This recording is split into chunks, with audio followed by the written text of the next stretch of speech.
예, 안녕하세요. 프리미어 TNC 홍콩 사무실의 홍석진 대표라고 합니다. 저희가 오늘 3월 이제 둘째 주 두 번째 웨비나를 좀 진행하게 됐고요. 저희가 진출해 있는 6개 국가에서 여러 가지 다양한 주제로 또 지점별로 여러 가지 안내를 좀 드리고 있는데요. 오늘은 이제 홍콩 사무실에서 준비를 이제 안내를 좀 드리게 됐고요. 순번에 보시면은 14, 15, 16에 해당하고 있는 금융정보 자동 교환 협정, 그다음에 홍콩의 가상 계좌, 그다음에 마스터 선불 카드 결제 솔루션 세 가지 주제를 가지고 오늘 웨비나 진행을 좀 하도록 하겠습니다. 오늘 준비한 주제는 약간 좀 무거운 주제이기도 한데요. 첫 번째로 말씀드릴 부분은 금융정보 자동 교환 협정이라는 제도입니다. 그래서 올해 이제 2019년도에 시행이 됐고, 이제 올해 이제 2022년도에 네 번째 교환 협정이 이루어지고 있는 해고 말씀드릴 수가 있는데, 아직까지도 금융정보 자동 교환 협정에 대한 정보를 모르신 분들도 계시고, 또 좀 잘못 알고 계신 정보를 알고 계신 분들이 있어서 저희가 정확한 안내를 좀 드리기 위해서 오늘 자료 준비를 좀 했습니다. 저희가 정확하게 이제 웨비나 진행하기 전에 전반적인 개항에 대해서 금융정보 자동 교환 협정은 어떤 제도인지에 대해서 간단하게 저희가 영상을 좀 준비를 했습니다. 한글 영상은 아니고 영어로 이제 영상이 나오는데요. 간단하게 좀 저희가 먼저 보여드리고 자세히 안내 드릴 수 있도록 하겠습니다.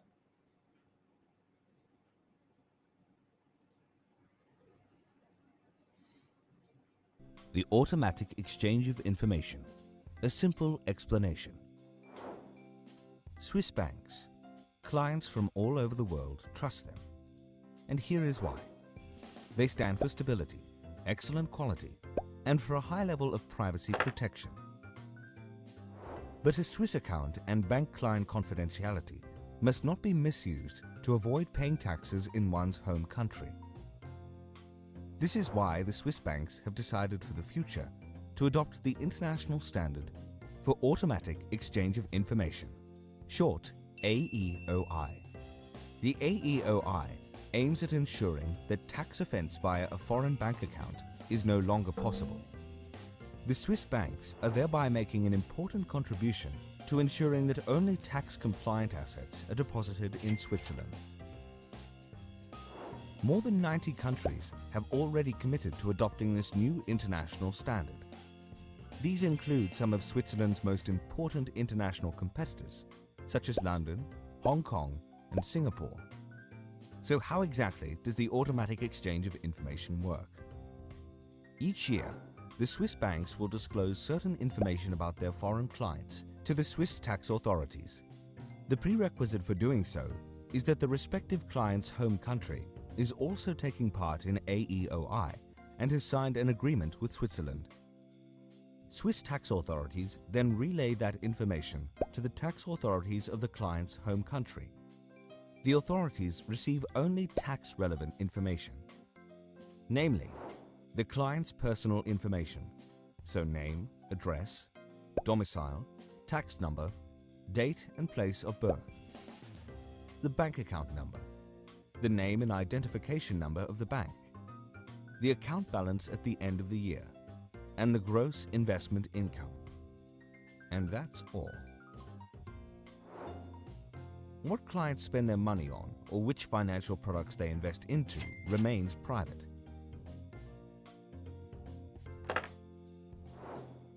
The entire process is subject to data protection, and the information exchanged may only be used for tax purposes.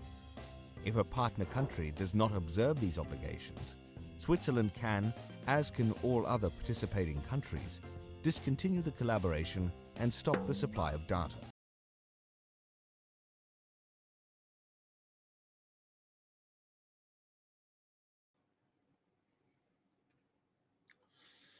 예, 한동안 스위스가 각 국가의 어떤 부호들에 대한 어떤 자산에 대한 비밀 근거로서 많이 좀 사용되고 있는 은행들이었는데, 중립국으로서. 근데 이제 스위스를 포함해서 여러 국가들, 이제 자유로운 금융이 있는 뭐 홍콩도 그렇고 싱가포르도 그렇고 두바이도 그렇고 금융정보 자동 교환 협정 제도가 이제 시행이 되면서 익명성 보장이 좀 불가능하게 됐습니다. 그러면 금융정보 자동 교환 협정이 어떤 건지에 대해서 좀 자세히 안내 좀 드리도록 하겠습니다. 2014년도에 이제 7월 1일자에 OECD 재무장관 회의에서 최종 발표를 하게 됩니다. 앞으로 인제 그 전 세계적으로 금융 정도 자동 교환 협정이라는 제도를 시행을 하겠다는 건데 저희가 약자로 인제 AEOI라고 합니다. 그래서 The Automatic Exchange of Information이라고 해서 금융 정보를 상대방 국가끼리 상호 간에 1 년에 한 번씩 정보를 교환하는 그런 협정으로 이해하시면 될 것 같습니다. 옛날에 인제 한국 국세청에서도 그 해외 어떤 역외 탈세를 막기 위해서 그 상대방 국가의 어떤 그 금융 정보 요청하는 경우가 있었는데 인제 많은 거절을 당했었습니다. 뭐 범죄 행위가 아닌 이상은 굳이 그 상대방 국가에서 관련 정보를 공유를 해줄 필요가 없었는데 이 금융정보 자동 교환 협정이 시행된 이후로부터는 각 국가에서 상대방 국가에서 원하는 정보를 언제든지 들어가서 볼 수 있는 플랫폼이 인제 제공이 되게 되었습니다. 2017 년도부터 인제 시행된 국가가 있고요. 그다음에 2018 년도, 그다음에 2019 년도 지금까지 한 120 개국 이상이 지금 그 이 협정에 참여를 하고 있고요. 이 지도에 보시면은 2017 년도에 시행된 국가, 2018 년도, 2019 년도에 시행된 국가. 네, 이 회색을 표시하고 있는 지역이 아직까지 미참여 국가입니다. 근데 뭐 지도로 보시면은 이제 대부분의 어떤 아프리카 국가, 그다음에 중동, 그다음에 서아시아, 어떤 일부 남미, 뭐 코스타리카 같은 그런 부분, 남태평양 같은 쪽에 있는 뭐 일반적으로 금융과 큰 거래가 없는 그런 국가들은 아직까지 참여를 하고 안 하고 있기 때문에 보시면은 뭐 웬만한 아시아라든지 그다음에 유럽, 북미, 남미, 그다음에 오세아니아주 모든 일반적인 A, B, C 그레이드 존에 있는 국가들은 참여를 하고 있습니다. 자, 그러면은 그 솔직히 AEOI라는 제도보다는 이 CRS라는 말씀을 좀 많이 들으셨을 겁니다. 그 해외에 법인을 소유하고 계시고 또 해외에 어떤 법인 계좌를 보유하고 계신 분들은 각 금융기관으로부터 그 CRS 폼을 제출하는 말씀을 많이 들으실 겁니다. 그래서 뭐 CRS라는 거는 인제 Common Reporting Standard의 약자 인제 CRS라고 인제 약자만 따고 있는데요. 그 CRS라는 거는 AEOI 금융정보 자동 교환 협정을 시행하기 위한 그 공통 보고 기준으로 보시면 될 것 같습니다. 자, 금융기관들은 일단 이 CRS 폼이라는 거를 리턴을 모든 금융기관에 오픈을 하게 됩니다. 그러면 그 금융기관들은 세무국에 매년 5월 말까지 그 CRS 리턴을 하게 되어 있습니다. 저희가 인제 텍스 리턴 이렇게 말씀을 좀 많이 드리잖아요. 그래서 세무 보고를 매년 1 년에 한 번씩 텍스 리턴이 발행이 되면은 그 텍스 리턴을 다시 인제 그 세무국에 접수를 하듯이 그 세무국에서는 각 금융기관 그 세무국에서 인가한 금융기관 모든 금융기관 뭐 보험사 그다음에 뭐 펀드 관리회사, 금융기관 그다음에 은행, 보험사, 증권사 모두 다 포함이 됩니다. 그래서 그 인가 라이센스를 갖고 있는 금융기관에서는 CRS 리턴을 받게 되고요. 자, CRS 리턴을 받는 즉시 해당 그 금융 계좌 그 고객사한테 CRS 폼을 제출하게 되어 있습니다. 그래서 저희도 인제 그 홍콩, 싱가포르 쪽에서 인제 주요 사업을 하고 있는데 매년 초가 되면은 그 법인 계좌를 보유하고 계신 분들한테 CRS 폼이 발부가 되고 그 온라인으로 발부가 되는 경우도 있고요. 또 인제 그 페이퍼 폼으로 발부가 되는 경우도 있는데 그 폼을 받으시면은 적절한 정보를 기입하셔서 꼭 제출을 하셔야 됩니다. 그래서 이 CRS 폼을 가끔씩 인제 이게 무슨 폼인지 몰라서 인제 그 간과하시는 분들이 계시는데 정확한 정보를 채우지 않거나 만약에 인제 그 응대를 하지 않게 되면은 은행에서 보고되지 말아야 될 정보가 오픈이 될 수 있기 때문에 뭐 저희는 저희 고객사한테 항상 CRS 폼을 받게 되면은 저희한테 인제 그 가이드를 받으시고 제출을 꼭 하시라고 말씀을 좀 드리고 있습니다. 그래서 한국도 마찬가지고요. 한국도 CRS가 이제 시행되는 국가다 보니깐 계좌를 여시거나 아니면 정기적으로 CRS 리턴을 할 수 있는 그런 부분들이 계속 통보를 받을 수 있을 겁니다. 자, 그러면 인제 금융정도 자동 교환 협정이 왜 인제 신설이 됐으며 어떤 배경 하에서 인제 진행이 되었는지 간단히 안내를 좀 드리도록 하겠습니다. 자, 크게 인제 FATCA라는 제도가 있었습니다. 2010 년도 초반에 미국과 영국에서 자국민들이 해외 법인을 통하거나 어떤 해외 금융 계좌를 통해서 역외 탈세를 하는 부분들을 좀 막고자 그 FATCA라는 제도를 시행을 했습니다. FATCA라는 거는 만약에 인제 미국 국적자나 영국 국적자 아니면 미국, 영국 소재의 법인들이 해외 법인을 세울 때는 항상 그 미국이나 영국 세무국의 국세청에 자동 보고할 수 있도록 했던 시스템입니다. 그래서 리포팅 대상이 미국이랑 영국 정부만 있었습니다. 그래서 많은 국가들이 그래서 2010 년도 이 FATCA라는 제도가 시행이 되면서 이 미국 특히나 인제 미국 국적자들이 해외에 법인을 세우거나 또 해외 법인을 통해서 어떤 그 역외 탈세를 할 수 있는 기회가 전면 차단이 되게 됩니다. 그래서 이제 미국 구시청은 좀 많은 좀 효과를 봤는데, 자, 다른 국가들이 동일하게 이제 시행하려고 했었는데 미국이나 영국은 이제 기축통화국으로서 기축통화를 다룰 수 있는 국가다 보니까 다른 국가의 어떤 금융기관들이 따르지 않을 수가 없는 상황이 됐었습니다. 근데 뭐 한국이나 다른 국가에서 이제 동일하게 FATCA 같은 정보를 시행하려 하더라도 이제 힘이 없는 거예요. 그래서 이제 OECD 재무장관 회의 때, 자, 그러면은 우리가 그러니까 독자적인 어떤 FATCA 같은 제도를 할 수 없지만은 상대방 국끼리 서로 쌍방 간의 금융 정보를 자동적으로 교환하는 협정을 맺고자 해서 OECD 재무장관 때 한국 재무장관이 제의를 했습니다. 그래서 2014년도에 이제 최종 결정이 됐고요. 자, 그러다 보니까 이제 FATCA랑 비교를 해드리면은 FATCA 같은 경우에는 미국, 영국 거주권자 한해서만 해당이 됩니다.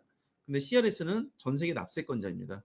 뭐 전 세계라기보다는 CRS 협정에 그 가입되어 있는 국가들 납세권자 있는 분들은 다 포함이 된다고 보시면 될 것 같고요. 그다음에 FATCA 같은 경우에는 금융기관에서 미국과 영국 정부에만 신고하게 되어 있습니다. 근데 CRS는 전 세계 국가 금융기관이 보고한다기보다는 금융기관이 해당 국가의 세무국의 정보를 공유하면은 그 가입되는 국가, 예를 들어서 이제 홍콩과 한국 간에 이제 한국 국적자분이 홍콩에 이제 법인을 세우시고 홍콩에 개인 계좌를 여신 다음에 금융 계좌를 보유하고 계실 때 홍콩 세무국이 한국 국세청으로 정보를 공유하는 제도로 보시면 될 것 같습니다. 그래서 이제 FATCA 같은 경우에는 금융기관이 그 미국 국세청 IRS 쪽에 이제 직접 보고하게 돼 있는데 그 CRS는 상대방 그 세무국은 아니고요. 홍콩에 있는 세무국에만 신고를 하시게 되면은 CRS 리턴하게 되면은 금융 기관의 어떤 의무는 종료가 됩니다. 그래서 이제 CRS는 어쨌든 FATCA를 좀 그 모방한 어쩔 수 없이 이제 쌍방 간의 어떤 그 공유할 수 있는 그런 시스템을 구축하게 됐고요. 그래서 2017년도부터 처음 시행이 됐고 지금 이제 올해 4년째입니다. 좀 많은 이제 우여곡절이 좀 있었고요. 지난 3년 동안 또 솔직히 많은 금융 정보들이 불가피하게 한국 국세청으로 많이 오픈이 된 것도 사실입니다. 그래서 어떤 금융 정보가 오픈이 되고 또 어떤 금융 정보가 오픈이 안 되는지를 좀 확실히 좀 기준을 아셔야 될 것 같고요. 그거에 맞게 신고를 하시면 될 것 같습니다. 근데 한국에서 이제 법인을 세우실 때도 해외 직접 투자 신고를 하시거나 또 해외에 이제 계좌를 여신다 하더라도 해외 계좌 이제 정보를 등록하시게 되면은 이 CRS 정보랑 아무런 그 제재 사항이 없기 때문에 자유로워질 수 있습니다. 근데 이제 신고를 안 하시고 해외에 어떤 계좌를 보유하고 계신 분들이 앞으로 이제 어떻게 대처를 하셔야 되는지 그런 부분들을 좀 안내를 좀 드리는 부분을 준비했기 때문에요. 좀 저희가 드리는 정보를 토대로 만약에 미신고되신 부분들은 빠른 어떤 그런 조치를 하시는 게 향후에 어떤 불가피한 그 조치를 받지 않는 방법이 좀 될 수 있을 것 같습니다. 히스토리를 좀 말씀을 좀 드리겠습니다. 2017년도 시행 국가가 있고 2018년도 시행 국가가 있습니다. 그래서 신규 계좌는 무조건 그러니까 계좌 개설 시부터 CRS 폼을 받게 되어 있고요. 그리고 기존 법인 계좌 같은 경우에는 향후에 CRS 폼 이제 보완을 받았습니다. 그래서 기준이 약간 이제 잔액이 높은 순 위주로 먼저 보고가 되고 있고요. 그리고 나머지 개인 계좌까지 다 이제 이미 오픈이 됐습니다. 그래서 이건 어떤 문서상으로 공유하는 게 아니고 각 국가 간에 이제 IT 플랫폼을 다 신설이 되어 있습니다. 그래서 이제 홍콩 세무국에서 접수한 CRS 관련해서 금융 정보 오픈이 되어야 될 그 금융 계좌주에 대해서 정보는 플랫폼에 올리게 됩니다. 그러면 이제 상대방 국가 한국의 국세청에서는 그 IT 플랫폼에 들어가서 내가 원하는 한국 분들 같은 경우는 인식번호가 주민등록번호입니다. 그래서 주민등록번호를 서칭을 해서 나오게 되면은 해외 계좌가 있는지 없는지를 알 수가 있는 거죠. 뭐 옛날에는 이런 부분을 좀 그 뭐 좀 알고 싶어도 알 길이 없었는데 이제 그 부분에 대해서 이제 판도라 상자가 열렸다고 이제 보시면 될 것 같습니다. 그래서 2017년도에는 2017년도 초반부터 이제 그 시행된 국가들은 2010년 초반에 이미 공유가 됐고요. 그다음에 2018년도에 공유된 국가들은 2019년도 초에 정보가 돼서 이제 올해 3년 차를 접어들고 있습니다. 자, 요 차트를 좀 주의 있게 좀 보셔야 되는데요. 자, 어떤 계좌가 오픈이 되고 어떤 계좌가 오픈이 안 되는지에 대해서 이제 저희가 구분표를 만들어 놨는데요. 자, 일단 개인 계좌는 100% 오픈이 됩니다. 자, 예를 들어서 이제 홍콩 HSBC의 개인 계좌를 가지고 계시는데 개인 계좌를 가지고 계신 보유자께서 홍콩의 아이디가 없으시거나 홍콩의 세무 번호를 부여받지 않으신 분들은 100% 오픈이 되십니다. 자, 법인 기관은 크게 비금융기관과 금융기관으로 나뉘는데, 금융기관은 어쨌든 이제 뭐 은행이나 보험사나 투자회사, 수탁기관 같은 금융기관 자체 보고 있기 때문에 이제 좀 번외로 보셔야 될 것 같고요. 자, 그러면 이제 그 비금융기관, 일반적인 법인들이 50%는 공유가 되고 50%는 공유가 안 됩니다. 자, 크게 이제 액티브 엔터티와 패시브 엔터티로 나눠지게 되는데, 액티브 엔터티라는 거는 전체 매출 금액의 50% 이상이 능동적인 수입을 이루는 법인을 얘기합니다. 자체적으로 어떤 무역법인이라든지 어떤 자체적인 어떤 커미션을 받으시는 분들, 그러니까 능동적인 어떤 그 액티비티를 통해서 수익이 창출되는 법인들 같은 경우에는 이 CRS 공유 대상에서 면제가 됩니다.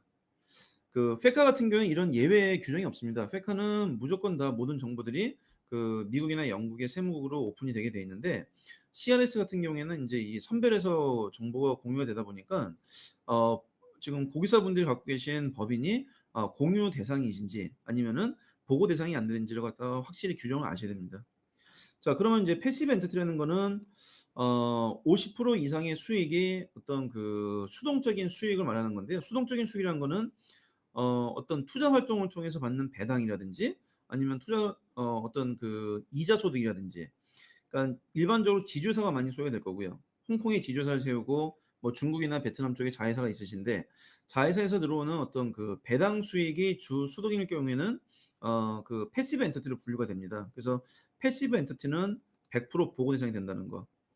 그래서 개인 계좌, HSBC에 소유하고 있는 개인 계좌, 그다음에 HSBC에 소유하고 있는 법인 중에서 패시브 엔터티 같은 경우에는 100% 보고 대상이 되기 때문에 만약에 신고가 안 됐다고 하시면은 그 수정 신고 꼭 하셔야 될 거고요. 뭐 해투 신고가 되셨든 아니면 해외 계좌 등록을 절차를 밟으시는 것이 안전하십니다. 저희 고객사분들께서도 이제 대부분이 그 액티브 엔터티를 이제 그 운영하고 계시는데요. 왜냐면 그 홍콩 법인을 통해서 이제 자체적인 수입을 그 이루시는 분들이 많다 보니까 이분들 같은 경우에는 보고 대상에서 예외 대상에서 분류가 되십니다. 근데 이제 문제는 아까 말씀드린 그 매년 초 CRS 폼이 이제 제출이 되면은 거기에 이제 해당 어떤 기밀 정보 같은 부분들을 다 기입하셔서 그 금융기관에 리턴을 시키셔야 되는데, 무시하시거나 아니면은 이 부분에 대해서 잘못된 정보가 기입하셔서 굳이 액티브로 분류가 돼야 되는데 잘못해서 패시브로 분류가 되는 경우도 있고요. 제출 안 하시게 되면은 은행에서 임의적으로 간주를 합니다. 그래서 이 CRS 폼 관련해서는 반드시 응대를 해 주셔야 될 것 같고요.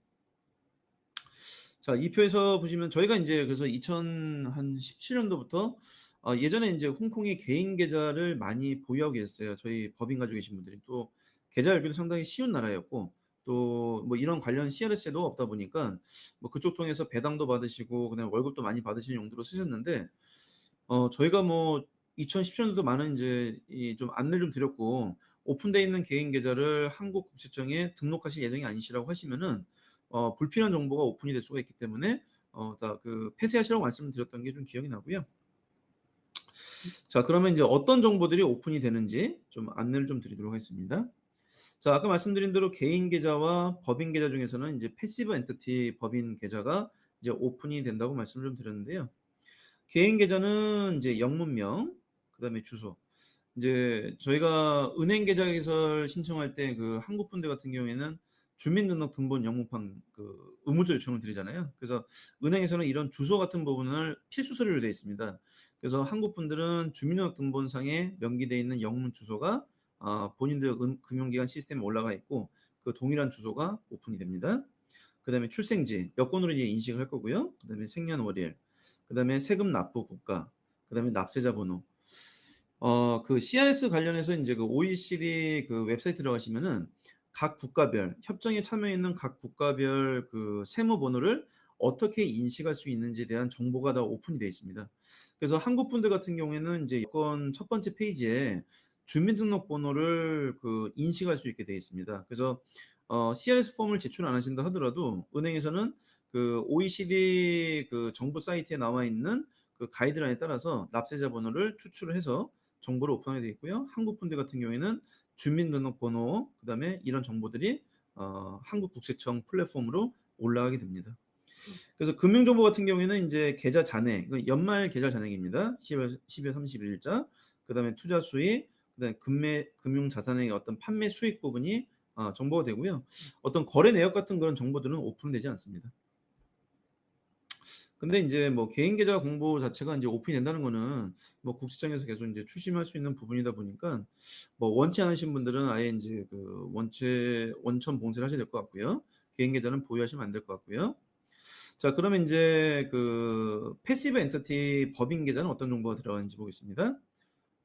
계좌주에 대한 이름, 그다음에 사업장 주소지, 법인 사업장 주소지, 그다음에 우편물 배달 주소지, 그다음에 출생지. 이거는 이제 실질적인 지배자, 일반적인 주주 형태로 보시면 될 것 같고요.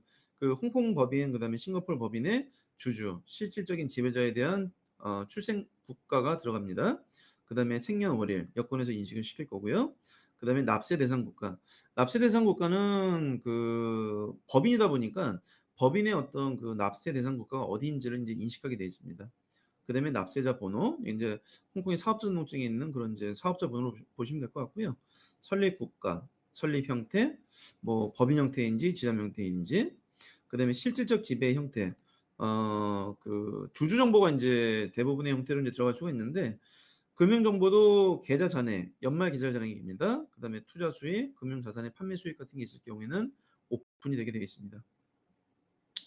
자, 아까 인제 제가 중간에서도 말씀드렸지만은 이 CRS나 인제 이런 부분들의 궁극적인 목적은 역의 탈세를 막겠다는 겁니다. 그래서 옛날에 솔직히 그 해외 법인을 자유롭게 세우시고 해외 법인을 통해서 어떤 한국에 납부해야 될 세금을 인제 회피하신 분들도 많이 계셨는데 가면 갈수록 인제 그럴 수 있는 가능성이 줄어들고 있습니다. 그래서 정상적인 법인을 세우실 때는 또 정상적인 어떤 한국 내에서 신고 절차를 맞추셔야 될 것 같고요. 개인 계좌도 한국 정부에 신고돼 있는 정상적인 개인 계좌일 경우에는 아무런 문제가 되지 않습니다. 근데 저희가 지난 3 년간 본의 아니게 저희 고객사 중에서도 이런 정보들이 오픈돼서 한국에서 인제 세무조사를 받으신 분들도 계셨는데 뭐 이거를 뭐 그 어떤 다른 목적으로 신고 안 하신 건 아니었고요. 뭐 이런 제도에서 어떤 미숙함, 또 잘 알지 못했던 정보 때문에 오픈이 되셨는데 보니까 인제 국세청에서 주민등록번호와 그다음에 은행 계좌주와 잔액을 갖고 인제 그 세무조사를 시작하는 것 같더라고요. 그래서 이런 부분들이 불가피한 어떤 그 불필요한 그 한국 내에서 세무조사 대상이 되지 않도록 좀 그 관련해서 정확한 규정도 알고 계셔야 될 것 같고요. 또 불필요한 계좌들은 바로 인제 폐쇄를 하시는 게 좀 좋을 것 같아서 저희가 요 CRS 관련해서 안내 드릴 수 있는 시간을 좀 가졌습니다. 자, CRS는 말씀드렸지만은 일회성이 아니고요. 매년 진행을 합니다. 그래서 모든 금융기관들이 매년 초에 CRS 리턴을 발행을 할 거기 때문에 그래서 자세히 어떤 응대와 또 정확한 정보, 또 한국 내에도 정확한 신고를 하시게 되면은 뭐 불필요한 어떤 그런 절차는 막으실 수가 있을 것 같습니다. CRS와 좀 관련된 정보이기도 하고요. 또 요새 홍콩에서 많은 또 어떤 그 디맨드가 있어서 저희가 별도로 좀 안내 드리고 있는 연관되어 있는 서비스 안내를 좀 드리도록 하겠습니다. 그 홍콩의 요새 가상 계좌, 인제 이게 홍콩뿐만 아니라 뭐 홍콩이나 싱가포르이 불과 한 7-8년 전만 하더라도 계좌를 너무 쉽게 열 수 있는 국가였습니다. 서로 어떤 은행들 간의 어떤 경쟁도 심했고 또 다양한 계좌, 또 다양한 금융 상품, 인베스트먼트 어카운트를 열 수 있는 국가였는데 자, CRS가 도입이 되는 부분들에 따라서 또 은행들의 어떤 그 컴플라이언스 듀 딜리전스도 상당히 좀 강화가 됐고요. 또 다른 이슈는 전 세계적으로 인제 어떤 자금 세탁 방지법에 따라서 어떤 은행 계좌 개설이 상당히 좀 까다로워지고 있습니다. 또 많이 이미 까다로워진 상태고요. 뭐 해가 지나면 지날수록 그 금융 계좌 개설을 여시는 게 상당히 좀 어려워지다 보니까 많은 고객사분들께서 좀 애로점이 좀 있습니다. 그래서 약간 대안 아닌 대안 계좌로 요새 많이 급부상하고 있는 그 가상 계좌라는 게 있습니다. 뭐 간단히 이해를 도우면은 인제 한국의 어떤 그 토스와 좀 비슷한 서비스라고 보시면 될 것 같은데요.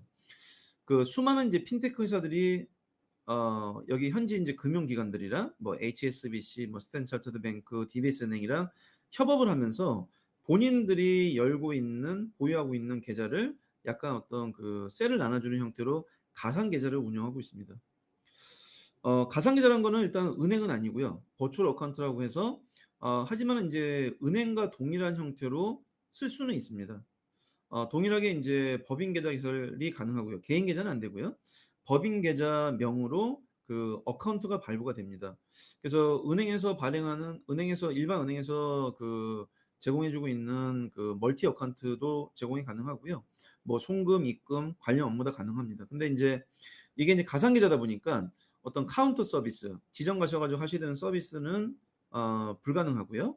다만 온라인상에서 송금을 보내시고 송금을 받으시고 아니면은 이커머스 업체 같은 경우에는 전자상거래를 통해서 어떤 그 자금을 받을 수 있는 그런 툴을 제공을 하고 있습니다. 또 여기 인제 가상계좌 쪽에서는 별도로 그 버추얼 카드도 발행하고 있기 때문에 비자 카드를 통해서 어떤 온라인 결제도 가능하시고요. 요새 상당히 좀 급부상을 좀 하고 있습니다. 그래서 인제 가상계좌를 쓰셔야 되는 주요 대상분들은 첫 번째는 아까 초반에 안내 드린 CRS가 약간 불편하신 분들은 가상 계좌를 통하셔서 하실 경우에는 CRS에서 자유로워집니다. 왜냐면 은행처럼 쓸 수 있는 대형 계좌이긴 하지만은 은행은 아닙니다. 또 금융기관은 아니다 보니까 핀테크가 제공하고 있는 어떤 그 인터넷 뱅킹 툴이기 때문에 CRS 폼을 가입하실 필요는 없습니다. 또 두 번째는 가끔씩 이게 워낙에 인제 홍콩 은행의 계정 그 계좌 개설 프로세스가 상당히 복잡해지다 보니까 은행에서 원하는 어떤 그런 자격 조건이 되지 않으신 분들은 계좌 개설을 못 하시는 분들도 계세요. 그래서 그런 분들이 이 홍콩 가상 계좌를 통해서 사업을 시작하신 다음에 그 가상 계좌에서 발생된 사업 증빙을 토대로 실제 은행을 여시는 그런 전 단계로도 많이 쓰고 계십니다. 또 세 번째는 지금 요새 계좌를 여실 때 보통이 미니멈이 한 2달 정도는 소요가 되거든요. 빨라야 2달입니다. 그래서 늦어지는 경우에는 뭐 3달 있다, 4달 있다가 이제 계좌를 받으시는 분들도 계시는데 가상 계좌는 맥시멈 7 영업일 이내에 계좌 개설이 완료가 됩니다. 그래서 그 2달 정도를 기다릴 수 없이 좀 급한 거래가 필요하신 분들이 이 가상 계좌를 통해서 업무를 보고 계십니다. 자, 그러면 이제 어떤 가상계에서 어떤 이제 그 좀 서비스가 제공이 가능하시고 어떤 형태로 이루어지는지 하나씩 좀 안내를 좀 드리도록 하겠습니다. 비대면 계좌 개설이고요. 요새 인제 홍콩의 실지 은행들이 이 좀 뭐 코로나 국면 때문에 국경도 많이 막혔기 때문에 비대면 계좌 개설을 많이 해 줘야 되는데 그런 서비스를 해 주는 은행들이 극히 일부입니다. 그래서 예전에는 솔직히 인제 은행도 고객사가 많이 인제 선택을 하셔 가지고 뭐 원하시는 은행을 선택하셨는데 인제는 선택의 초이스가 너무 없어요. 뭐 많아 봤자 한 3 군데, 3 군데도 인제 워낙에 심사가 좀 까다롭다 보니까 좀 비대면 계좌 개설이 좀 상당히 힘들었었는데 가상 계좌는 한 5 분에서 한 10분 정도의 간단한 인터뷰를 통해서 계좌 개설이 바로 되고요. 그 홍콩에 입국하실 필요는 없습니다. 자, 인터넷 뱅킹 되게 심플하게 되어 있습니다. 이 인제 카카오뱅크를 써 보신 분들이 되게 인제 시중 은행들보다 상당히 그 간편하다는 걸 많이 느끼셨는데 그 이상으로도 인터넷 뱅킹이 상당히 간단히 되어 있고 심플합니다. 어떤 OTP가 필요한 것도 아니고요. 보안도 확실하지만은 OTP 없이 송금, 입금 자유롭게 확인 가능하시고요. 인터넷이나 그다음에 인제 어플 통해서도 잔액 확인이나 송금, 입금 다 가능하십니다. 은행 송금 당연히 가능하시고요. 그다음에 계좌명은 그 홍콩 법인명과 동일한 계좌명이 발부가 됩니다. 뭐 ABC 리미티드 홍콩 법인일 경우에는 베네피셔리 네임도 ABC 리미티드로 발행이 되고요. 홍콩 내 은행일 경우에는 이제 한 1 영업일 정도 소요가 되고요. 그다음에 해외 송금은 한 3일 정도 소요가 되는데 은행에서는 인제 이 T+1, T+3 이라고 말씀해 놓은 거는 혹시 모를 어떤 검증 작업 때문에 인제 이렇게 T+1, T+3을 해 놨는데 실질적으로는 한 2-3 시간 내에 인제 송금, 입금이 확인이 다 가능하시고요. 근데 이제 만약 모를 인제 어떤 검증 단계 때문에 맥시멈 3일 정도 소요가 될 수 있다는 점만 참고해 주시면 될 것 같습니다. 그리고 인제 그 한국에서 인제 즐겨찾기 어떤 그런 수신이 있지 않습니까? 그래서 수신인으로 등록되어 있는 그 계좌주일 경우에는 실시간으로 송금이 가능하십니다. 그래서 신청 후에 바로 인제 1-2 시간 내에 승인이 이루어지는 되게 편리하게 되어 있습니다, 그 인터넷 툴 같은 경우에는. 그리고 스마트폰이나 어플리케이션을 이용 통해서 확인 가능하시고요. 그 해외 송금 다 가능하지만은 제지 국가가 있습니다. 제가 후반부에 어떤 국가는 거래가 불가능하다고 말씀을 좀 드릴 건데 대부분 이제 생션 컨트리나 좀 그 리스키 존으로 이제 분류가 돼 있는 국가로 보시면 될 것 같습니다. 법인 계좌, 개인 계좌 다 송금 가능하시고요. 뭐 참고로 인제 개인 계좌 송금이 가능하신데 이거는 인제 전 세계 공통 사항입니다. 워낙에 인제 자금 세탁 자체가 개인 계좌를 통해서 많이 진행이 되고 있다 보니까 요사이 법인 계좌에서 개인 계좌로 나가는 자금들에 대한 어떤 그 모니터링 기능이 상당히 강화돼 있습니다. 그래서 개인 계좌로 나갈 때 승인 자체가 안 나는 경우도 있을 수가 있고요. 또 승인이 났다 하더라도 사후에 증빙 요청을 하는 경우가 상당히 많기 때문에 저희도 인제 가능하시면은 개인 계좌로서의 어떤 거래는 좀 많이 좀 줄이시라고 안내를 좀 드리고 있습니다. CRS나 FACA 보고 의무가 없는 게 어떻게 보면은 가상 계좌의 제일 큰 장점이라고 말씀드릴 수 있을 것 같은데요. 초반부에 말씀드렸던 CRS 그다음에 FACA 보고 의무 사항이 없습니다. 은행처럼 쓸 수 있는 그 가상 계좌이긴 하지만은 금융기관이 아닌 핀테크에서 제공하는 서비스다 보니까 이 CRS 대상 아니시고요. 그다음에 포코 대상 FACA 보고 대상도 아니십니다. 다만 미국 법인은 신청이 불가능하십니다. 요거는 인제 그 핀테크 회사에서 협업하고 있는 은행에서 기본 조건으로 미국 법인은 어떤 페카 사항이 있다 보니까 좀 좀 피하는 부분이 있다 보니까 미국 법인으로는 이 가상계좌 신청이 불가능하십니다. 그다음에 최대 보유 가능 잔액은 없고요. 맥시멈으로 뭐 원하시는 자금 은행과 동일하게 보유 가능하시고요. 그다음에 홍콩이나 인제 일반 시중 은행들이 요청하고 있는 미니멈 밸런스도 없습니다. 그래서 여기 인제 HSBC 같은 경우 어느 정도 금액이 안 되시면은 메인터넌스 비가 매월 발부가 되는데 여기 인제 가상 계좌는 그런 수수료는 없습니다. 자, 통화는 여기 인제 홍콩에 있는 모든 인제 그 글로벌 뱅크들이 제공하고 있는 11 개국 다국적 통화 보관이 가능합니다. 뭐 홍콩 달러, US 달러, 그다음에 캐나다 달러, 그다음에 스위스 프랑, 그다음에 renminbi, 그다음에 호주 달러, 그다음에 싱가포르 달러, 재패니즈 yen, 뉴질랜드 달러, 그다음에 유로화, 그다음에 영국 파운드. 그래서 홍콩 실지 은행들도 이 통화만 인제 그 커런시 제공이 가능하다 보니까 동일한 수준의 어떤 은행 계좌가 보유가 가능하시고요. 그래서 어떤 다국적 통화로 인제 거래하시는 분들은 상당히 인제 이런 멀티 어카운트를 갖고 계신 분들이 큰 장점을 낼 수가 있습니다.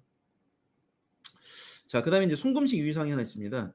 어 저희가 일반적으로 인제 스위프트 코드를 통해서 인제 해외 송금을 하고 있는데 국내 송금 같은 경우에는 그 스위프트 통화가 아니고 스위프트 결제가 아니고 일반 FPS나 어떤 그 약식 송금하는 경우가 있는데 그런 경우에는 송금인이 그 아까 말씀드렸던 홍콩 법인명이 아니고 이 가상 계좌를 운영하고 있는 핀테크 회사 명이 찍히는 경우가 있습니다. 그래서 그 트랜스퍼 레퍼런스란에 그 홍콩 법인명을 항상 같이 써 주시면은 향후에 인제 국내 송금이라 하더라도 그런 인제 그 송금자 명이 잘못 찍힌다기보다는 가상 계좌 그 명이 찍히더라도 그 식별할 수 있는 용도로 쓸 수 있기 때문에 항상 요 부분을 갖다가 쪼끔 저희가 고객사한테 좀 많이 좀 중점적으로 안내를 좀 드리고 있습니다. 그래서 인제 이 홍콩 가상 계좌가 이렇게 운영이 되고 있고요. 저희도 인제 많이 이 가상 계좌를 써 봤고 또 인제 안내를 드리고 있는 주된 이유가 뭐냐면은 일단은 인제 가상 계좌 개설 자체가 상당히 간단합니다. 물론 인제 은행에 준하는 그 심사를 하고 있지만은 되게 인제 보면 되게 리저너블하게 진행이 되고 있어요. 그러면 홍콩 은행들 중에서는 가끔씩 인제 좀 결격 사유가 있더라도 인제 은행의 기준하에 은행이 요청한 자료가 인제 준비가 안 되시는 분들 같은 경우에는 이그 그 계좌 개설을 인제 리젝하는 경우도 있는데 가상 계좌는 일단은 계좌 오픈을 해 줍니다. 그리고 입금 같은 경우에는 무제한으로 받을 수 있게 해 주는데 송금 한도를 US 달러 1,000 불로 인제 제한을 걸어요. 대신에 어떤 홍콩 법인명으로 발생된 인보이스나 그다음에 계약서나 송금 확인증이 들어올 경우에는 바로 그 송금 한도를 무제한으로 풀어 줍니다. 그래서 인제 급하게 하셔야 되는데 요즘 뭐 워낙에 은행 계좌 개설이 좀 오래 걸리다 보니까 이 가상 계좌를 통해서 먼저 사업을 하시고 또 실제 은행은 꼭 하나씩은 있으셔야 됩니다. 뭐 가상 계좌로 인제 만으로도 유지하시는 분들이 있긴 있으시는데 뭐 말씀드렸지만 이거는 은행은 아니고 핀테크에서 운영하는 그 버추얼 어카운트다 보니까 어 좀 실제 은행 같이 하시면서 서브 어카운트로 쓰시는 걸 많이 좀 장려를 해 드리고 있습니다. 근데 인제 상대방 거래처 예를 들어서 제가 인제 가상 계좌를 쓰고 있는데 상대방 거래처에서는 이게 가상 계좌인지 아닌지를 알 수가 없습니다. 왜 그러냐면은 그 A 그 핀테크 회사가 가상 계좌를 HSBC와 협업을 할 경우에는 송금 스위프트랑 그다음에 입금 스위프트 코드가 다 인제 HS 코드가 발부가 됩니다. 또 계좌명도 은행명도 홍콩 샹하이뱅크 그다음에 HSBC 스위프트 코드를 넣다 보니까 송금주는 당연히 '아 이 ABC 리미티드가 HSBC 계좌를 갖고 있구나.'라고 인제 인식을 하게 되겠죠. 그래서 내가 가상 계좌를 쓰고 있다는 거를 상대방 국가 송금을 하시는 분이나 받으시는 분들이 알 길은 없습니다. 그래서 요새 이제 되게 그 가상 계좌가 좀 일반화되고 있고요. 맨 처음에는 이게 인제 가상 계좌라는 어떤 그런 그 약간 오는 그 어감 때문에 좀 많이 좀 잘 안 쓰였었는데 어떤 실용성적인 부분들 그다음에 좀 빠른 어떤 절차 또 되게 잘 돼 있는 이게 인제 핀테크에서 제공하는 플랫폼이다 보니까 은행보다도 상당히 좀 간소하고 되게 편리하게 돼 있어요. 그래서 그런 분들이 많이 좀 쓰고 계십니다. 아까 말씀드렸던 인제 그 가상 계좌랑 거래가 불가능하신 이제 국가들입니다. 뭐 보시면은 뭐 러시아 요즘 뭐 되게 핫한 인제 뭐 러시아라든지 뭐 우크라이나, 이라크, 뭐 이란, 북한 대부분 인제 그 생션 컨트리나 아니면 그 위험 국가입니다. 대부분 뭐 중동 그다음에 뭐 이 아프리카 국가 이런 데가 많이 있는데 쓰시는 분들이 많지는 않기 때문에 큰 관련은 없으리라 생각이 되는데 혹시나 가상 계좌를 통해서 이 해당 국가로 송금이 필요하신 분들은 불가능하시다는 점 그거 좀 이제 미리 좀 인지해 주셔야 될 것 같고요. 그 가상 계좌에서 그 계좌 유지 수수료 아까 말씀드렸던 현지은행은 이런 수수료가 많이 있습니다. 근데 가상 계좌 수수료는 일단은 없고요. 그다음에 인제 송금 수수료는 로컬 송금 시에는 수수료가 없습니다. 그리고 현지은행 그 스위프트 송금할 때는 US 달러 15불 그다음에 외화 송금도 15불 단건으로 인제 15불 상당히 이제 저렴합니다. 일반 시중은행이 한 25불 정도 나오는 경우가 있는데 그래서 이제 15불 정도면 홍콩 내에서 상당히 인제 경쟁력 있는 그 은행 송금 수수료고요. 그리고 이제 장점이 그 원래 인제 홍콩은 입금을 받을 때도 제가 입금 수수료를 내야 되는데 그 부분도 좀 작진 않으세요. 근데 이 가상계좌 같은 경우에는 입금 같은 경우에는 무조건 무료입니다. 그래서 송금할 때 있는 이 15불이 건당 15불이 전체 그 수수료라고 보시면 될 것 같습니다. 그래서 수수료 면에서도 상당히 좀 그 매력적이고요. 또 경쟁성이 있어 보입니다. 법인 계좌는 저희가 인제 일반적으로 기본적인 안내를 좀 드리고 그다음에 인제 저희가 또 고객 상태에 몇 가지 사업 증빙 같은 자료를 전달을 받는 그런 과정이 인제 한 뭐 사전 단계가 5 일에서 한 7일 정도 이제 소요가 되고요.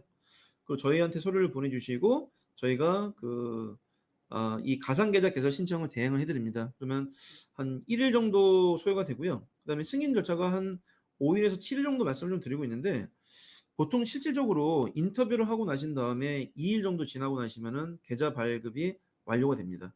그래서 처음에 아까 말씀드렸지만은 초반부에는 송금에 대한 금액 제한이 생기는데 그 홍콩 법인 명의로 작성된 인보이스나 그다음에 그 계약서 그다음에 아니면 송금 입금 확인이 되면은 바로 인제 이 송금 한도는 다 풀립니다. 그래서 바로 인터뷰하시고 예를 들어서 인제 법인 계좌가 보통 인제 하루 정도 소요가 되지 않습니까?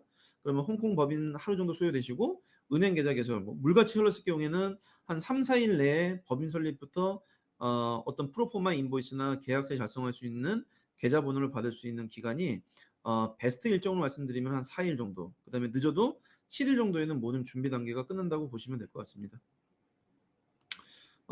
의무적으로 보관해야 될 어떤 미니멈 잔고가 없다 보니까 자금 입금하실 필요는 없고요. 그리고 아까 제가 사전 질의사항을 좀 받았었는데 이 가상 계좌를 통해서 자본금 주금 납입이 가능하냐고 여쭤보신 분이 계셨는데 가능합니다. 이쪽을 통해서도 주금 납입 인정해 드릴 수가 있습니다. 가상 계좌에 대해서 저희가 좀 안내를 좀 드렸고요. 가상 계좌가 앞으로 지금 어떻게 보면 좀 도입 단계라고 말씀드릴 수 있을 것 같은데 금융기관에 좀 큰 변형이 좀 생길 것 같습니다. 그래서 지금은 시중은행에서도 이 가상 계좌를 많이 좀 개발을 좀 하고 있는 것 같아요. 뭐 일부 DBS 은행이 좀 준비하고 있는 걸로 알고 있는데 핀테크 회사를 통해서 인제 진행이 됐지만은 일반 시중은행에서도 버추얼 어카운트를 많이 좀 계좌 개설을 준비를 하고 있기 때문에 향후 뭐 짧게는 5 년 길게는 한 10 년이 되면은 시중은행과 물론 협업을 해야겠죠. 스위프트를 통해서 인제 송금 입금이 돼야 되기 때문에. 근데 그렇다 하더라도 이런 그 다양한 뭐 지금 홍콩에 총 한 176개 2개 정도의 은행이 진출해 있다고 얘기를 하고 있는데 향후에 솔직히 몇천 개 될지도 모를 것 같습니다. 이런 가상 계좌가 많이 늘어난다고 하면은. 그래서 어떤 지금 시중 은행들의 어떤 단점을 보완할 수 있는 장점도 있고요. 되게 편리함, 그다음에 어떤 그 편리한 UI를 통해서 되게 인제 유저 프렌들리하게 좀 돼 있는 부분들이 고객선들이 좀 취할 수 있는 장점이 아닌가 싶습니다. 자 그다음에 이제 마지막으로 저희가 준비한 이제 마스터 선불 카드 결제 솔루션을 이제 말씀을 좀 드려야 될 것 같은데요. 저희가 이 마스터 선불 카드 결제 솔루션을 도입하게 된 그 결정적인 이유도 CRS였습니다. 아까 저희가 2017년도에 그 지금 보유하고 계신 개인 계좌들을 다 폐쇄하시라고 말씀을 드리면서 그동안 개인 계좌를 통해서 받으셨던 월급 그다음에 배당금을 받을 수 있는 어떤 그릇 자체가 없어졌어요. 그래서 한국으로 보내자니 어떤 세금 부분이 발생되는 분들, 그래서 그런 분들 때문에 저희가 이 마스터 선불 카드 결제 솔루션을 좀 도입하게 됐는데 간단히 좀 말씀을 좀 드리겠습니다. 일단 그 마스터에서 발행하는 선불 카드고요. 저희가 일반적으로 쓰고 있는 카드는 먼저 사용하시고 인제 후불 결제하시는 건데, 이 카드는 선불 충전을 하시고 충전된 한도 내에서 쓸 수 있는, 자 일반적으로 마스터카드가 쓸 수 있는 모든 온라인, 오프라인에서는 다 사용이 가능하십니다. 홍콩의 그 상장사에서 발행하고 있는 그 선불 카드고요. 카드 통화는 홍콩 달러로 되어 있고요. 그다음에 충전도 충전 형식으로 진행이 되시는 거고요. 무기명 카드지만은 일단 심사는 여건을 가지고 여건당 심사가 들어갑니다. 한 여건당 한 카드가 발행이 가능하십니다. 어떤 은행이랑 계좌 연동이 필요한 그런 카드는 아니고요. 저희가 지정한 어떤 계좌로 송금해 주시면은 실시간으로 카드로 충전을 해 드리고 있습니다. 그리고 한 분당 한 장의 카드가 발행이 되고요. 홍콩 현지 카드 업체가 발급하고 있습니다. 상장사입니다. 자, 뭐 마스터카드 잘 아시겠지만 전 세계적으로 통용이 되고 있고요. 또 210개 국가에서 사용이 되고 있고, 그다음에 그 100만 개 이상의 ATM을 통해서 현금 인출도 가능하시고요. 또 3,200만 개 이상의 회원사가 그 마스터카드 가맹점으로 이용이 되고 있습니다. 뭐 어쩔 때 많이 쓰느냐? 저희가 실질적인 부분을 말씀을 좀 드릴게요. 자, 홍콩은 제가 은행을 소유하고 있다 하더라도 법인 카드를 발행하는 게 상당히 힘듭니다. 옛날에는 이제 어느 정도의 어떤 정기 예금을 해 놓으면은 secured credit 카드라고 발행이 됐었는데 인제 전면 중지가 됐고요. 그래서 솔직히 인제 법인 내가 HSBC 법인 계좌 갖고 있다 하더라도 법인 계좌 신청하는 게 상당히 힘들어졌습니다. 그래서 이 마스터 선불 카드는 홍콩 법인을 운영하셔서 비용 충당을 하실 때 출장이라든지 아니면 어떤 커미션 지급을 하실 때 쓰실 수 있는 그 결제 수단으로 쓰실 수가 있는 그 툴이라고 보시면 될 것 같습니다. 그래서 어떤 기업의 해외 파견 직원한테 법인 카드를 많이 제공을 해 주고 있고요. 그리고 뭐 출장 직원, 그다음에 회사 직원, 회사한테 월급을 지급하는 경우도 있고요. 그리고 요 부분이 좀 많이 쓰시는데 어떤 그 제3자한테 보너스를 지급하시거나 커미션을 지급하실 때도 이 선불 카드를 많이 쓰이고 있습니다. 또 급여나 인센티브로 쓰시는 경우도 많이 있으시고요. 전 세계에서 인제 ATM 현금 인출 가능하시고요. 그다음에 뭐 쇼핑몰, 그다음에 온라인으로 쇼핑 가능하시고, 네 뭐 식당, 열차 티켓, 뭐 항공권, 호텔, 그러니까 마스터카드가 쓸 수 있는 가맹점, 그다음에 온라인, 오프라인 다 사용 다 가능하십니다. 상시 잔액 확인은 인제 어플이나 인터넷 항상 가능하시고요. 그리고 보안 문제는 인제 비밀번호 방식이나 인제 그 인터넷상에서도 볼 수 있기 때문에 보안 문제에서는 지금까지 아무런 문제는 없었습니다. 그 마스 선불 카드는 인제 신청 비용이 있는데 카드당 신청 비용이 인제 6,000불입니다. 그리고 한번 카드가 인제 2 년짜리 카드가 발행이 됩니다. 그럼 그 카드의 갱신 시점에 따라서 그 갱신 비용이 한 홍콩 달러 6,000불 정도가 발행이 되고요. 분실 시에는 인제 재발행 시에 3,000불 정도 카드 신청 비용이 발행이 되고요. 그다음에 결제 수수료는 홍콩 이외 지역에서 쓰실 경우에는 1.8% 정도가 발생이 됩니다. 한국 카드가 인제 해외에서 쓰실 때 한 2% 약간 넘는 걸로 알고 있는데, 여기는 인제 그 일반 온라인, 오프라인에서 카드를 쓰실 때는 사용 금액의 1.8%가 인제 수수료 발생이 되고 있고요. 그다음에 ATM 현금 인출 수수료가 그 인출하신 금액의 그 1.5%, 미니멈은 30불입니다. 한국 달러로. US 달러 한 3.8불 정도 되고요. 발생이 됩니다. 옛날에 인제 이 카드가 되게 유용하게 쓰였었습니다. 왜냐면 한도가 상당히 높았었어요. 뭐 예를 들어서 인제 1 년에도 카드를 쓸 수 있는 금액이 한 15억 정도 되는 카드였는데, 말씀드렸던 자금 세탁 방지법 때문에 좀 그 한도가 많이 줄게 됐습니다. 그래서 카드당 최대 보유 가능 금액이 10만 홍콩 달러고요. 물론 이게 소진이 되면 언제든지 충전 다 가능하시고요. 근데 인제 일일 충전, 그다음에 월 충전, 연간 충전의 한도를 좀 두게 됐어요. 그래서 카드당 일일 최대 충전 가능 금액이 75,000 홍콩 달러, 한 US 달러 한 9,600불 되고요. 그다음에 카드당 월간 최대 충전 가능 금액이 홍 달러 100,000 불, US 달러 한 13,000불 조금 안 되고요. 그다음에 ATM 현금 인출 일일 최대 한도가 홍 달러 4만 불, US 달러 5천 불 좀 넘고요. 그다음에 월간 최대 한도가 홍 달러 5만 불, 그다음에 US 달러 한 6,500불 정도 됩니다. 그 ATM 현금 인출 연간 최대 한도가 이제 좀 이게 많이 줄었는데요. 옛날에는 한 2억까지도 됐었는데 지금은 홍콩 달러 한 30만 불, US 달러로 한 4만 불 조금 안 되는 금액, 우리나라 돈은 한 4천만 원 정도 연간 카드로 한국 내 ATM 카드에서 현금 인출이 한 4만 불 정도 가능하다고 보시면 될 것 같습니다. 카드 관리 비용이 이제 매달 발생이 되는데요. 한국 달러 이제 10불, US 달러 이제 1.2불 정도 이제 매달 그 카드 금액에서 인출이 되고 있습니다. 카드 신청 절차는 상당히 간단하시고요. 그래서 인제 이 카드를 간단히 좀 말씀을 좀 드리면은 일단 뭐 월급 받으시는 분들, 그다음에 배당 받으시는 분들, 그 은행 계좌처럼 맥시멈이 없어서 원하시는 금액을 받으실 수는 없겠지만은 예를 들어서 인제 직원분한테 월급을 줘야 되는데 한국 대신에 인제 홍콩에서 지급하기 원하시는 분들, 해외에 계신 분들, 아니면 인제 그 커미션 거래가 필요하신 분들은 커미션을 갖다가 지급이 어떤 그 뭐 TT 형태로 불가능하신 분들은 이 카드 자체를 주시고 어떤 충전하셔서 쓰시는 분들이 많이 있습니다. 또 법인카드로 쓰셔서 법인카드를 통한 어떤 그 경비 충당할 수 있는 그런 부분들 로 다양하게 쓸 수가 있을 것 같은데요. 카드 신청 절차 간단하게 인제 저희가 신청서를 좀 보내 드릴 거고요. 그다음에 여권의 어떤 칼라 스캔본, 그다음에 최근 3개월의 주소 증명지, 한국 분들은 주민등록등본 영문판만 주시면은 저희가 신청 대응해 드릴 거고요. 심사는 보통 한 2 영업일 정도면 끝납니다. 그래서 저희는 카드를 저희가 인제 보유하고 있기 때문에 심사가 끝나면은 바로 카드를 보여 드리고 한국 원하는 주소지로 발송을 좀 해 드리고 있습니다. 충전은 인제 그 충전 수수료가 별도로 있는데요. 그 일회성 충전 시 홍콩 달러 600불, 한 US 달러 77불 정도가 인제 충전 수수료 차감이 될 거고요. 그리고 마감 시간은 인제 충전 마감 시간은 오후 5시 30분까지만 해주시면 되는데 그 늦어도 저희가 자정까지는 되는데 카드 충전은 저희가 이렇게 컷오프 타임은 정해 놨는데 실시간으로 충전이 되고 있습니다. 그래서 저희가 인제 지정한 계좌로 송금해 주시면은 바로 카드로 충전해 드리는 그런 구조로 진행이 되고 있습니다. 저희가 오늘 인제 그 CRS 금융정보 자동 교환 협정, 그다음에 가상 계좌, 그다음에 그 마스터 선불 카드에 대해서 50분 정도 인제 저희가 안내를 좀 드렸습니다. 어 좀 추가 상담이 필요하신 분들은 상단에 보시면은 그 클릭 히어를 누르시면은 메시지 창이 나옵니다. 그래서 그 1대 상담 필요하신 분들은 좀 메시지 남겨 주시면은 연락처랑 같이 남겨 주시면 저희가 안내 좀 드리도록 하겠습니다. 오늘 참가해 주신 분들 중에서 좀 질의사항 있으시면은 오른쪽 하단에 있는 그 메신저 창이 있습니다.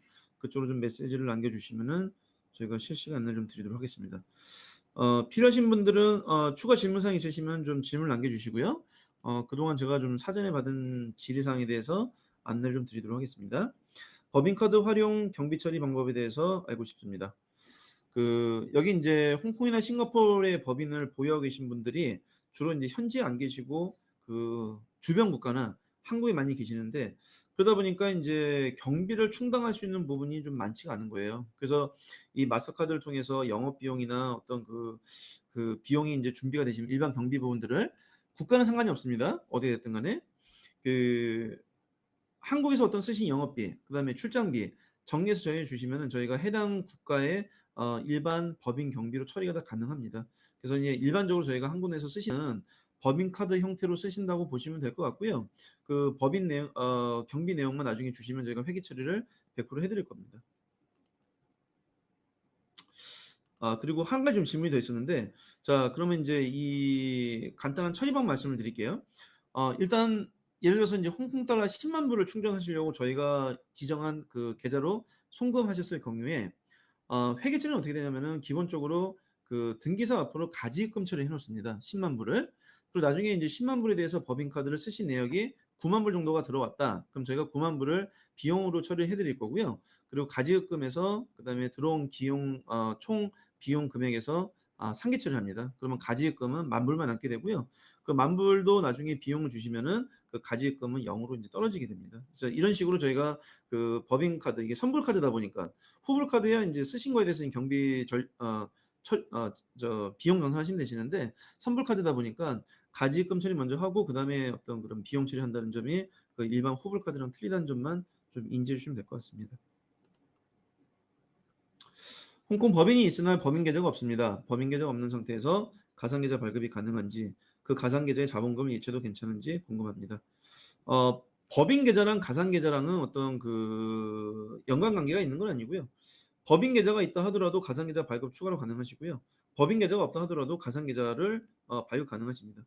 자, 지금 여러 가지 이유 때문에 코로나 시국이 하셔서 법인 계좌를 없이 가상 계좌만 유지하시는 분들이 좀 늘고 있습니다. 그러면 은행에서 심사가 안 나는 경우도 있고요. 또 여러 가지 이유 때문에 법인 계좌를 못 여시는 분들이 가상 계좌를 하셔서 일단 하는데, 말씀드렸지만 가상 계좌를 쓰셔도 무방은 하세요. 근데 가상 계좌뿐만 아니라 실질 법인 계좌는 보유하고 계셔야 됩니다. 그래서 여러 가지 이유 때문에 법인 계좌 개설이 불가능하신 분들은 가상 계좌를 통해서 일단 비즈니스를 진행하시고요. 비즈니스를 통해서 나온 사업 증빙을 가지고 일반 시중은행에 다시 심사를 들어가시면은 큰 무리 없게 계좌 개설이 가능하십니다. 가상 계좌 자본금을 예치하셔도 그 주금 납입으로 인정을 하고 저희가 주식 증서를 발행을 해드립니다. 그래서 그 부분은 전혀 문제가 없고요.